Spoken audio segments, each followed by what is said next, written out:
Moi, en tant que professeur, quand j'enseigne par Zoom, je finis la journée épuisé beaucoup plus que quand je suis debout devant la classe, même si les horaires sont les mêmes.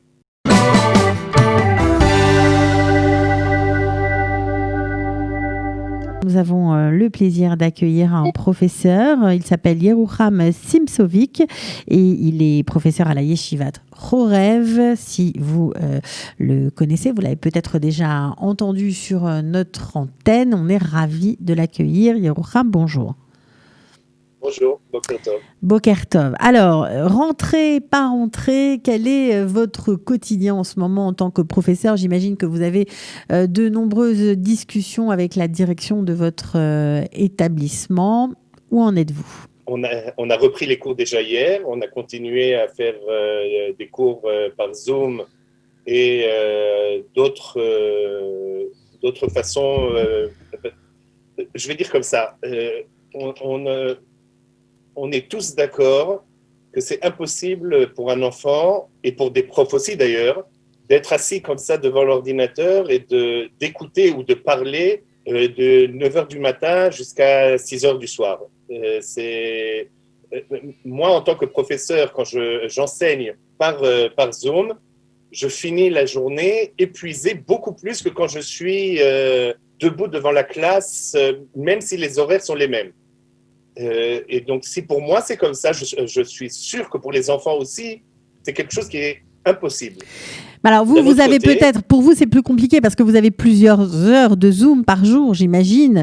Mais pour certains, ils ont 1 heure, 2 heures de Zoom maximum dans la journée.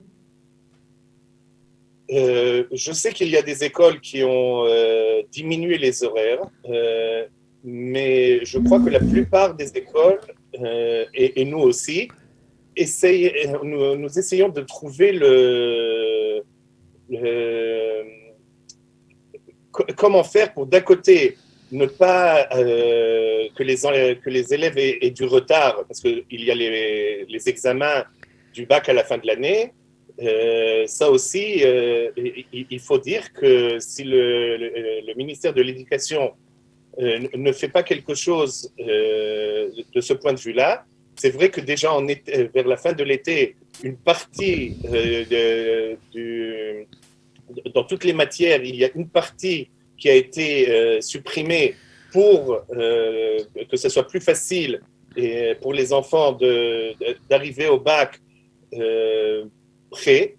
Mais on pensait qu'on allait quand même enseigner la plupart de l'année de façon régulière. En enseignant comme ça par Zoom, surtout qu'il y a des enfants que pour eux c'est vraiment très très difficile d'être comme ça. Oui, mais il y a aussi tout simplement, parfois, les parents ne sont pas au courant du Zoom parce qu'ils n'ont pas regardé leur mail à la bonne heure. Parfois, les mails sont envoyés un peu tard et on rate les horaires et ainsi de suite. Et donc, il y a une espèce de déliquescence de l'enseignement qui se fait naturellement. C'est un peu angoissant.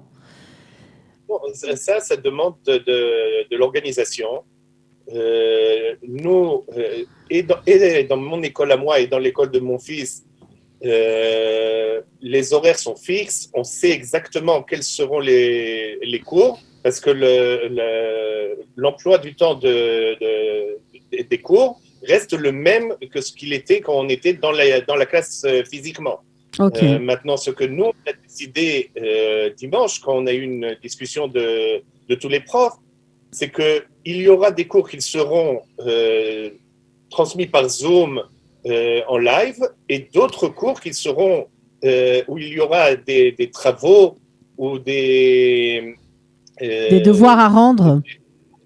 Des devoirs à faire, que le prof sera physiquement dans le Zoom pour que si des élèves ont des questions ou ont besoin d'aide, le prof est quand même ici, il n'est pas en vacances.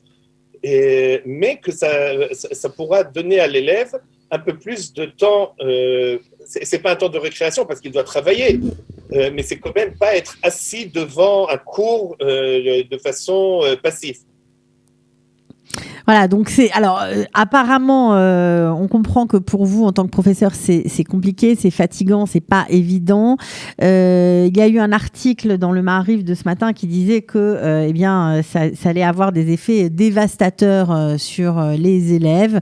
Qu'est-ce que vous en pensez? Écoutez, d'abord, je crois que c'est difficile pour tout le monde. Pour les parents qui doivent être à la maison et qui doivent travailler par la maison être avec les enfants. Bien sûr que plus les enfants sont grands, moins c'est difficile, disons. C'est pas facile de toute façon. Plus les enfants sont petits, donc les enfants ont besoin d'aide des parents et donc c'est compliqué aussi. On ne pense pas que c'est compliqué seulement pour les profs. Et c'est sûr qu'il y aura.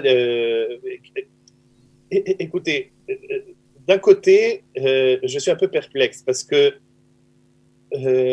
c'est sûr que le temps dans lequel nous vivons n'est pas un temps normal.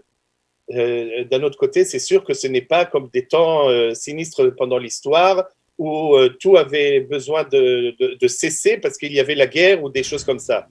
Mais il faut savoir que dans la situation dans laquelle nous sommes, il faut faire le mieux possible avec ce que nous avons. On essaye, et c'est pour ça que c'est très très important de continuer le plus possible d'avoir des cours et d'avoir en hébreu on dit une shigra, un temps le plus possible proche de ce qu'il serait s'il n'y avait pas la corona.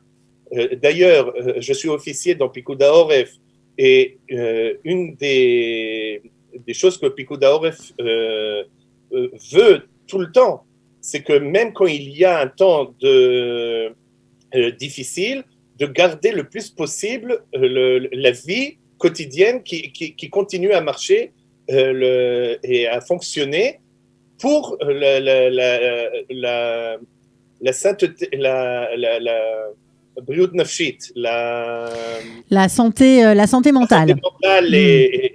Etc. Parce que on sait que si on n'a pas un quotidien, si on n'a pas quelque chose à faire, ben c'est pire. Ok, donc on comprend que ce n'est pas simple. Alors certains, on ne sait pas encore si les grands vont reprendre. A priori, on parle de janvier. Ça paraît bien tard. Ça veut dire que c'est encore 3 mois à la maison. Est-ce que les parents doivent donner des cours particuliers? Est-ce qu'il faut profiter de ce temps parce que tout le monde n'est pas en Zoom toute la journée? Il y a des différences en fonction des établissements. Est-ce qu'il faut apprendre peut-être autre chose, faire une formation en ligne? Je parle pour les plus grands, hein, ceux qui sont en première ou en terminale, ça veut dire Yud Aleph ou Yud Bet. Est-ce qu'il faut prendre la tangente et essayer de compléter?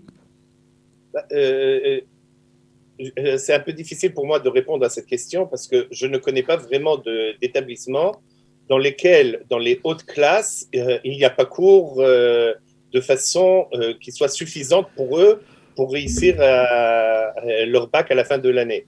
Je suis tout à fait d'accord et certain que si on continue vraiment comme ça et qu'on ne reprend pas les cours jusqu'à janvier, le ministère de l'Éducation aura besoin de faire d'autres changements dans la quantité de ce qu'il faut apprendre pour réussir le bac. Il va y avoir des allègements certains, c'est ce que vous êtes en train de nous dire. Oui. L'année dernière, c'est ce qu'il y a eu. Déjà cet été, il y a une partie très petite qui a été enlevée, qui a été supprimée.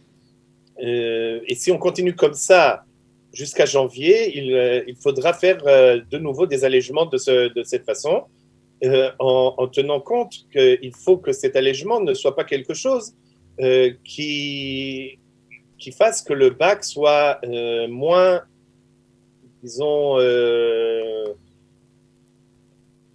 qu'il soit moins valable, enfin en tout cas, qu'il soit toujours... moins valable parce qu'il y a des choses qu'on peut dire, bon, ça on peut peut-être enlever, etc. Mais la matière qui est enseignée doit être enseignée. Et Alors, juste une question, parce que les choses ne sont pas encore très claires. Est-ce que vous pensez que ce retour au mois de janvier est raisonnable, ou est-ce que vous pensez qu'on pourrait le faire sous certaines conditions avant? Est-ce que vous n'avez pas peur d'être de nouveau infecté? Enfin, pas vous personnellement, mais en tout cas le corps enseignant. Comment vous prenez les choses? c'est un peu difficile de dire qu'est-ce qui se... On ne peut pas prédire l'avenir, c'est sûr, mais est-ce que... disons comme ça. Euh, Tant qu'il y a vraiment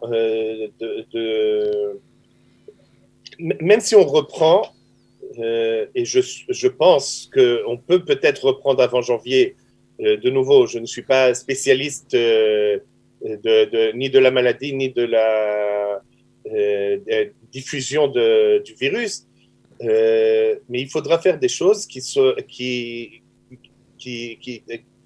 donnera aux professeurs et aux élèves d'ailleurs la sécurité de ne pas être infecté ou de ne pas avoir besoin tous les 2 mois de rentrer de nouveau en bidoude.